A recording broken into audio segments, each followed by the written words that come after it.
marché, c'est pas spécialement une volonté de communiquer plus, on compte sur la qualité de notre produit pour faire marcher le bouche à oreille. D'accord. Plutôt un manque de moyens. Ok. Et les réseaux sociaux ne suffisent pas forcément. D'accord. Ouais, le manque de temps. Manque de Le temps. manque de temps et c'est un, c'est un métier à part entière. On peut pas tout faire. Ok. On est plus actif sur TikTok. On fait genre en moyenne 1 ou 2 posts par jour. On aimerait bien en faire plus, mais c'est un peu galère niveau timing.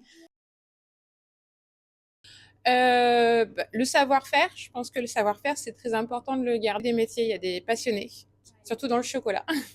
Le savoir-faire en amont qu'on ne voit pas forcément. Ouais. Et surtout le travail que ça représente en lui-même de manière générale, que ce soit sur les fêtes ou voilà. La qualité du produit par rapport au prix.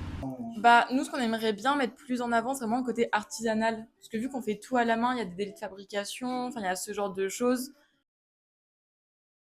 Les interviews, je trouve ça très pertinent parce que ça permet de donner la parole aux artisans et c'est plus fort qu'une image. Après, c'est mon point de vue. Et sinon, après, c'est la vidéo. Vidéo, interview. Ok. Pour être plus intéressant sur d'autres réseaux qui sont un petit peu plus connus. Parce qu'en vrai, en dehors de TikTok, j'en vois pas tant que ça non plus circuler. Donc ça pourrait être intéressant. Ok. Déjà beaucoup de médias à Caen, surtout qui parlent de la bouffe ou des artisans. Ouais. Mais un média qui s'occupe vraiment que des artisans qui font du fait maison, etc., ça pourrait être très intéressant. Ok.